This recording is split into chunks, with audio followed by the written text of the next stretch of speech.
So now we've gone and done it. We vowed to taste the truth of the Tathagata's words.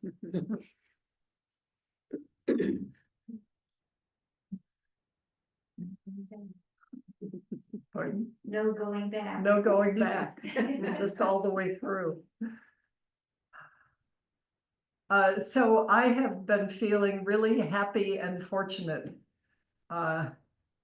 That I think I said last week that I really thought, and I thought, what would be helpful in this time? And of course, the question is, what would be helpful for me?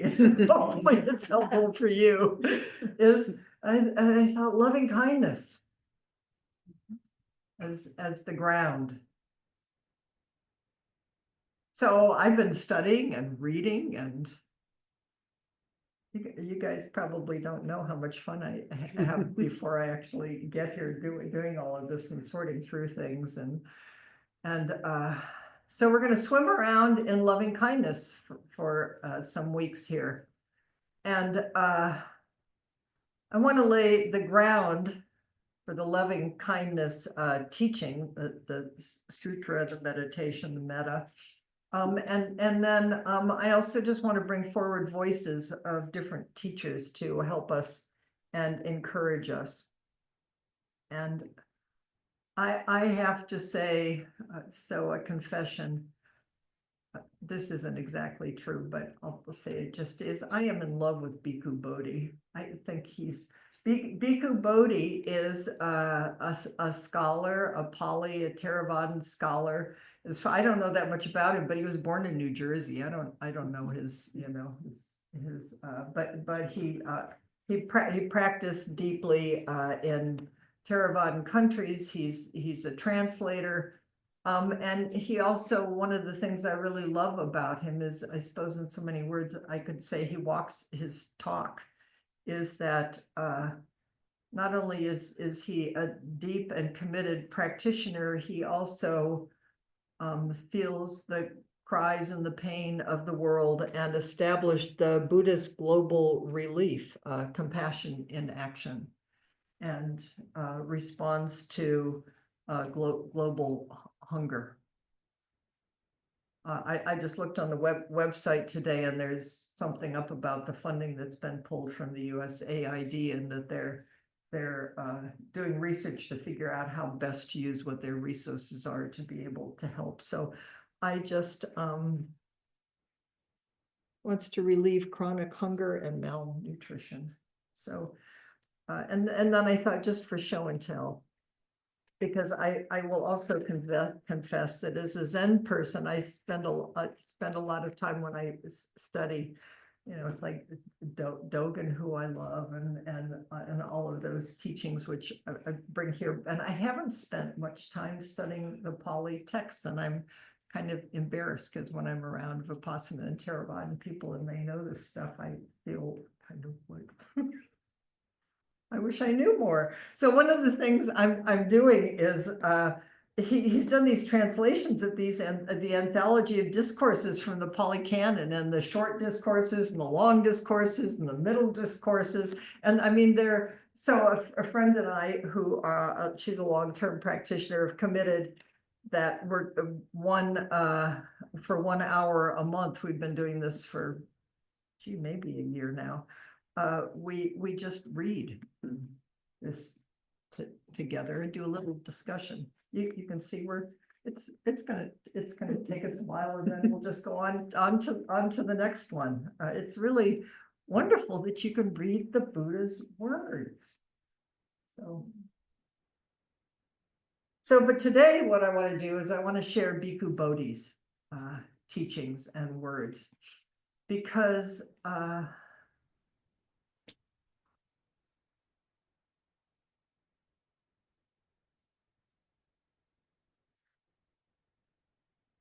I lived at Green Gulch. Went there in my 20s, and I remember a discussion in the Zendo in a community meeting about whether it was okay to chant the Metta Sutta, the Loving Kindness Sutra, because it wasn't our tradition. It's just so funny how we get in these little boxes. And now, of course, we do, but and part of me wants to make sure I get it right. So that's why I'm bringing Bhikkhu Bodhi, is I really want to bring forward a wonderful article that I found online, Parabola magazine, called, I'm not sure what it's called, but I think it's called Love and Compassion in Meditation and Action. There you go, by the Venerable Bhikkhu Bodhi. I found another one, which maybe I'll bring next week. We'll see whether I want to do this to you or not. But it's a much more scholarly article that really does talk about the history of the Metta Sutta and about how it's pre-Buddhist, and then how it went through the different branches of Buddhism. And Buddhism, of course, it's not just Zen, who had warring factions and who thought they had, the whole thing, and how it arrived. Anyway, I think it's fascinating. But for today, I'm going to share his teachings and do some commentary along the way. The need for love and compassion. We can all start there, right? Love and compassion are qualities essential to our stature as true human beings, and jointly might be considered the capacity that most distinguishes us from the animals, except that animals sometimes display more kindness towards one another and towards people than we do. In the teachings of the Buddha, love and compassion are regarded as the foundation of ethics. So the foundation of ethics, which is really, really important. I think we do the precepts, and then we get into, because we got dualistic minds, and maybe we grew up in traditions that set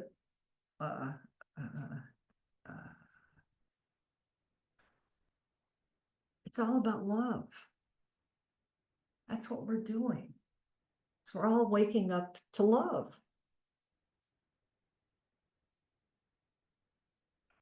And of course, what does that mean? Because it doesn't mean not paying attention or doing, as some people might say, a spiritual bypass, or. So the foundations of ethics, ethical behavior, and the important criteria of right speech and right action. Did a little talk, I can't remember what day we did it, in Tuesday or Thursday, about right speech and right action, which is the Eightfold Noble Path. They are also qualities to be developed by meditation. The Buddhist texts call love and compassion the Brahma Viharas, the divine abodes, which I think we've probably studied and gone over, and it's more Theravadan roots. By the time you get into Mahayana, it's more the Bodhisattva vow, but they're all the same.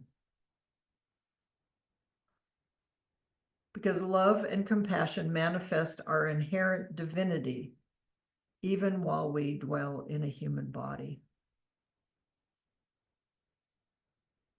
In Buddhism, love and compassion should be balanced by wisdom. I love the language of the dual wings of wisdom and compassion. Like they need each other. Wisdom can be a little cold. Zen can be a little cold. Bhikkhu Bodhi in the other article talks about how the stricter practices can feel a little cold, more wisdom oriented. If we go too much towards love and compassion, we can kind of get lost in the emotionality of it. But when they're held together, I've said this before, I was so grateful. Well, actually, I wasn't grateful at the moment, but now I am, that what a bodhisattva knows is emptiness. You know the ground of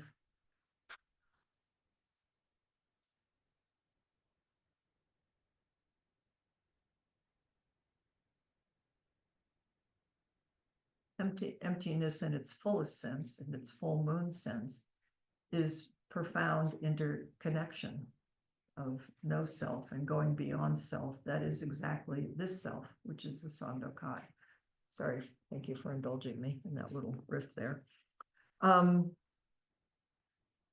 So he says, wisdom is the insight into the real nature of things, which alone can permanently eradicate the mental defilements that bind us to samsara, the round of birth and death. Or sometimes it's said that the world is on fire. Do you notice that? Sometimes it was like a little bit like the world's on fire. But the meditative practices of love and compassion purify the mind of such constricting emotions as, you might notice whether these are constricting emotions that you know, not from a sense of guilt or shame, but just confession. I think it's great. Resentment. Anybody here know the emotion of resentment, how it feels in the body? How about ill will, anger, callous indifference, which cause misery for ourselves and others? Love and compassion promote communal harmony and break down the barriers that confine us in the prison cage of the ego. By developing love and compassion, our hearts can expand and radiate immeasurable goodwill to everyone we meet. I think I'll say that again. This isn't just some idea. This is a practice which he's going to tell us about now, and which we're going to be working with, is that we can expand our hearts and radiate immeasurable goodwill to everyone we meet and to the whole world.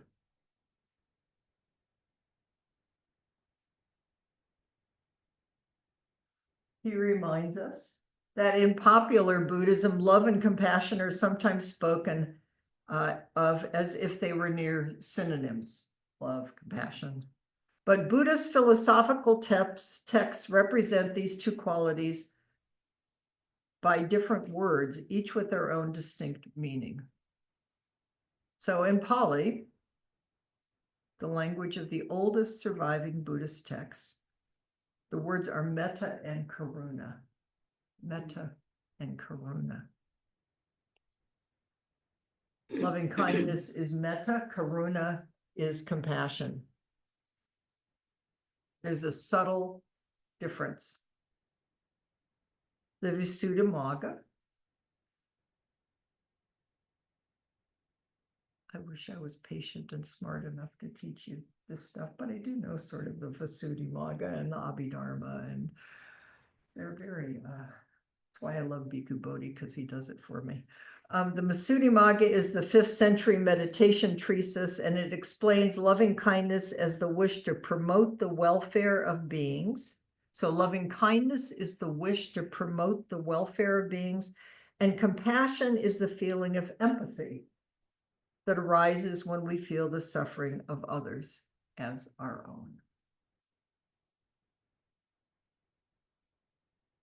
Loving kindness is opposed to ill will and hatred. Why it seems like such a really valuable thing to be taking up right now. Compassion is opposed to cruelty and violence. So I'm going to talk about loving kindness today, and then on Thursday we'll do compassion, and then we'll leave it again together next Tuesday. So a person of loving kindness does not bear ill will or resentment towards others. How are we doing? I mean, I ask this with a lot of love and kindness and compassion. It's really important to pay attention. A compassionate person doesn't wish harm for others. How are we doing? Such a person's heart is stirred on seeing others suffer and is moved to act to remove their suffering. There's nobody here who's not suffering. Sometimes you have to look more deeply. Loving kindness is said to be the basis for compassion, for in order to feel empathy with those who suffer, we must first sincerely wish for their well-being.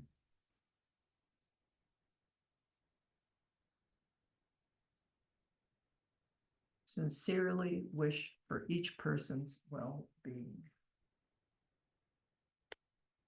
And precisely this is the function of loving kindness. It is the feeling of love for beings that makes us care about their happiness and suffering. Consequently, when they meet suffering, we feel their pain as our own and make an effort to relieve them of their pain. So then he goes on to talk about, this is mind training. You know, when we did the slogans, it's called training the mind, but I think the Tibetans have it when they say heart, it's one word, as I understand it, heart mind. So we're training the mind, but we're training the heart. And I used to really rebel kind of against mind training, but we actually are training the mind, this thinking mind. And the more we align this little mind with big mind, the nature of big mind is love. It's the nature of everything. So we're bringing ourselves, we're bringing our little selves, our little thinking, liking, disliking, mind, heart into alignment with the deepest truth. The training being that the more we train ourselves, the more these qualities will arise spontaneously, which is kind of the joy of it, actually, is you're walking along thinking your own little thoughts and your own self-contained little bubble, and you're liking and you're disliking, and all of a sudden maybe somebody appears in front of you and just spontaneously you feel love and care. Like that to me is, I don't think, I mean, you obviously don't have to be a Buddhist for that to happen. There's lots of different ways to train, and certainly it seems to me the Judeo-Christian tradition in its essence is really, really wise about this. Brother David is an amazing and shining example of just love and kindness that arose out of his tradition and who he is. So we're training ourselves over and over and over, bringing ourselves back over and over and over. With Suzuki Roshi's just, yes, I will. I vow to taste the truth of the Tathagata's words, which is pointing to our hearts and our minds, and let's wake up and be this. That includes, we're not going over anything. We're not pretending, please. Let's not pretend. We're not feeling complicated feelings. Okay. But loving kindness is developed first. And he says the wonderful thing about it is that you don't have to, it doesn't have to be rooted in any religious tradition. There's anybody can do this, and lots of different ways to do it, but this is not a particularly Buddhist thing. So he says in Bhikkhu Bodhi's language, there are recipients and there is a formula. The recipients are the people to whom we direct loving kindness. And the formula is the set of words we use to generate the feeling of loving kindness. So we're not going to do a loving kindness meditation today. We'll do that later on. But I think a lot of people know this practice. There are also, you can find lots of beautiful meditations online, but we will do it here. But what I want to say is you always start with yourself. You always start with this self.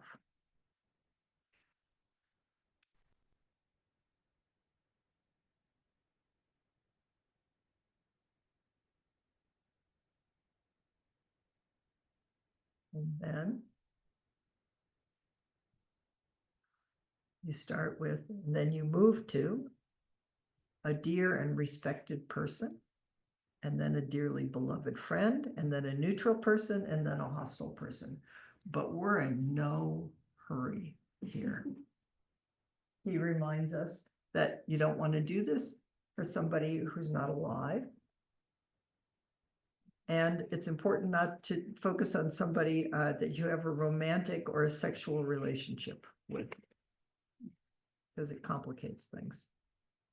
So there's lots of different languages. I would encourage you, you may already have your own language for loving kindness that spontaneously arises in the newsletter. The one from the community of interbeing, Thich Nhat Hanh's, theirs was, may you be happy. May you be free from pain and suffering, or may I be happy, may I be happy, may I be happy. Try it on. May I be happy. Wish it for yourself. May I be free from pain and suffering.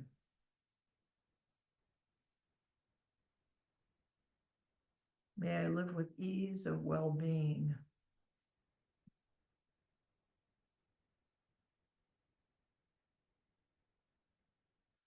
And may I be free.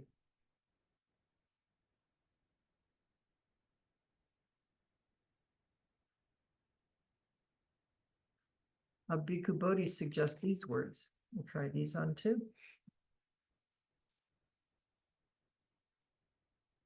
May I be healthy.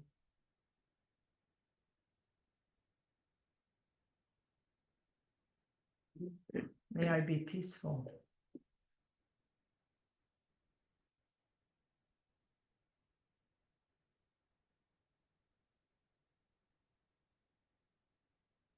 And may all my good purposes be fulfilled. May all my good purposes be fulfilled.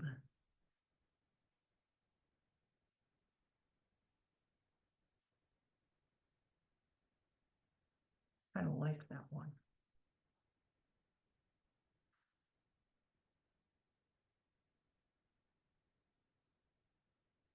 It says about starting with ourselves. We have to first feel genuine love for ourselves. Now, I'll also add here that I've also read commentaries that because we're Western, well, maybe particularly because we're Western, who knows? And is if there's a strong degree of self-loathing or resistance to start with yourself, you could start with a pet or an animal. Like start with something that's really easy to love. But what we're moving towards is, may I be happy. May I be healthy and well and safe and peaceful and at ease.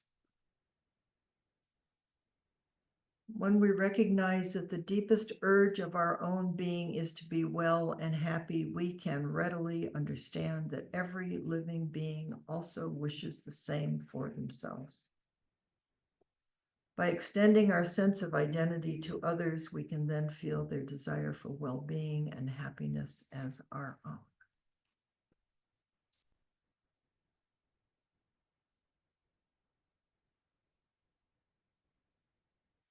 So I want to, I had never heard this before, this part of the practice before. I've more stayed with the words, is what Bhikkhu Bodhi, we'll try it on right now, is before your mind's eye, call up an image of your own face, smiling and happy. Oh. And notice if it's uncomfortable, or just notice. Your own face smiling and happy. Can you see it and can you feel it?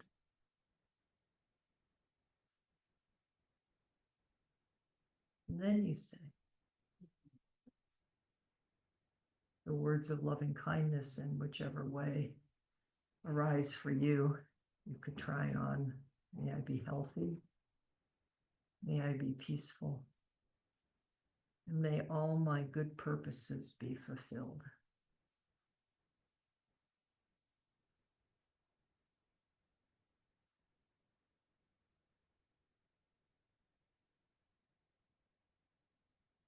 May I be happy.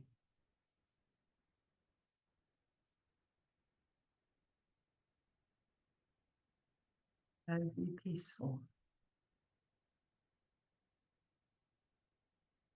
And may all my good purposes be fulfilled.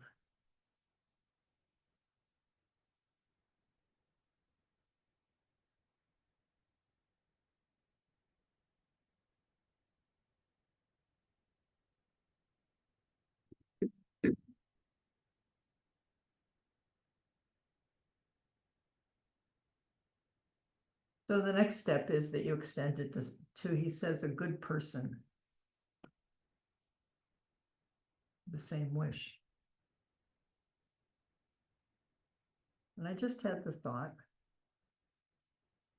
of, why don't we just take these moments, and I'm turn towards, in a minute, turn towards the person next to you, or and I'll put you in groups of 2 on screen.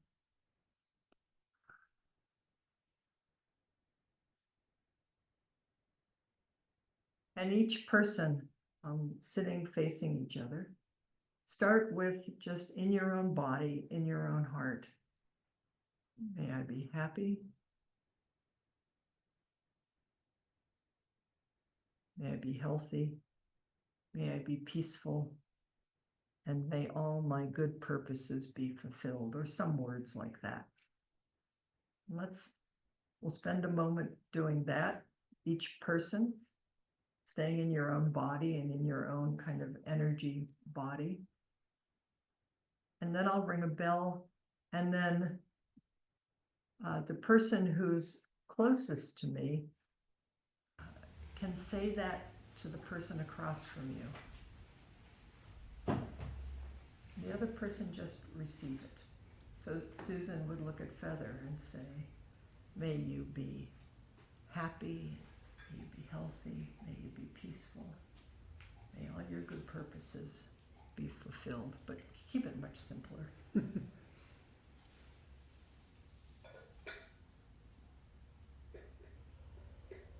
then sit together, and then I'll ring a bell and the other person say that. Just practice with receiving it. Sound okay? Mm-hmm. Okay, so and we'll have and then I'll so with yourself, then you guys on screen will have to time yourselves, help each other. The first person says it, looking into the screen, the second person, and then I want you to have a little time to talk together about how that was and what came up. Person, let me put these guys in groups here.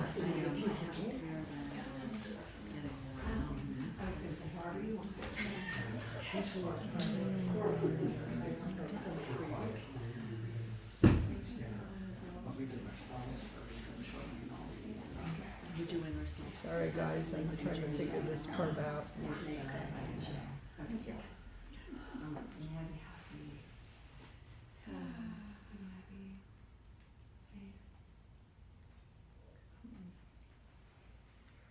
Okay, you can start. We'll figure them out.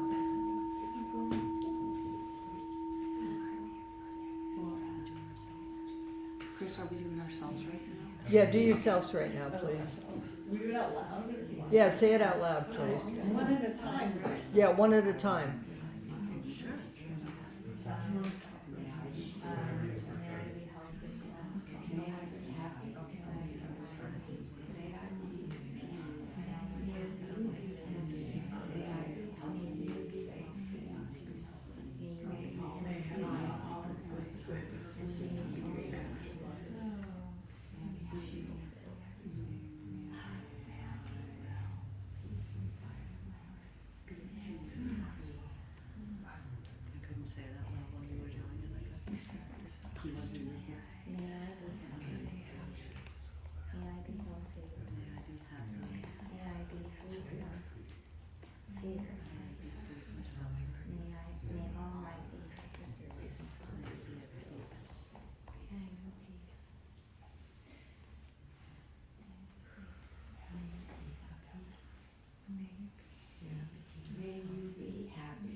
can begin to wish for the other person.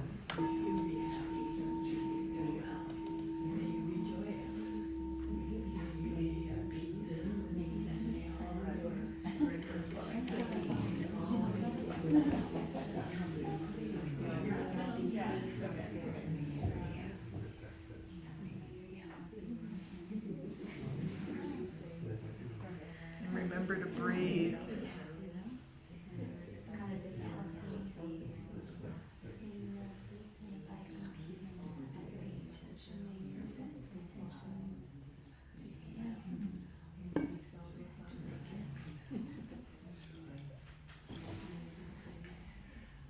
And then the other person, the second person, can say it to the first person.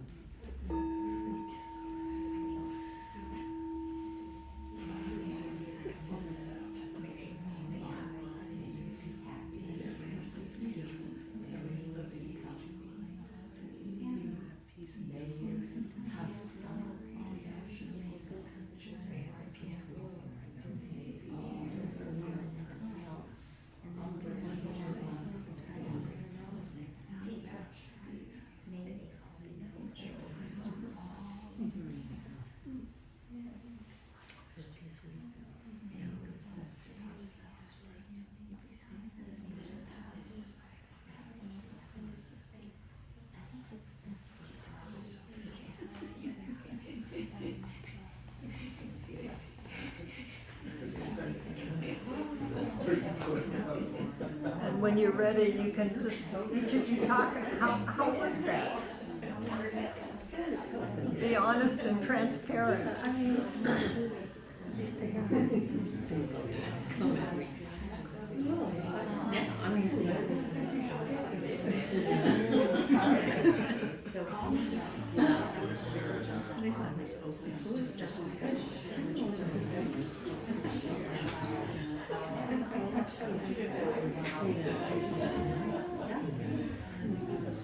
You know, I mean, everybody has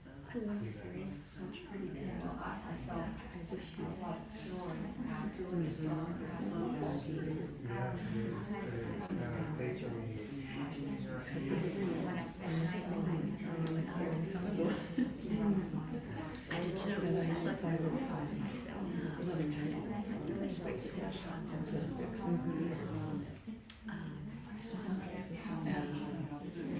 Took me a while to get that. That was all one or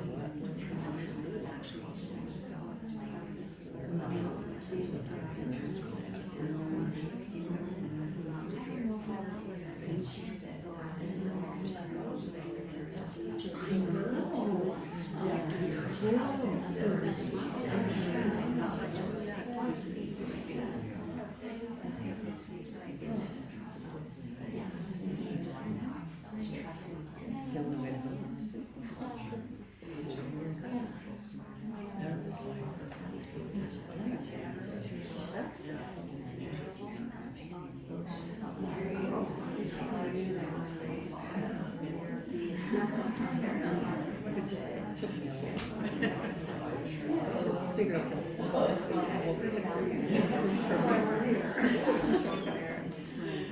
and it will fix everything. And I'm going to bring you back in about a minute.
So, Chris, do you want me to continue recording? I just realized I'm just recording away.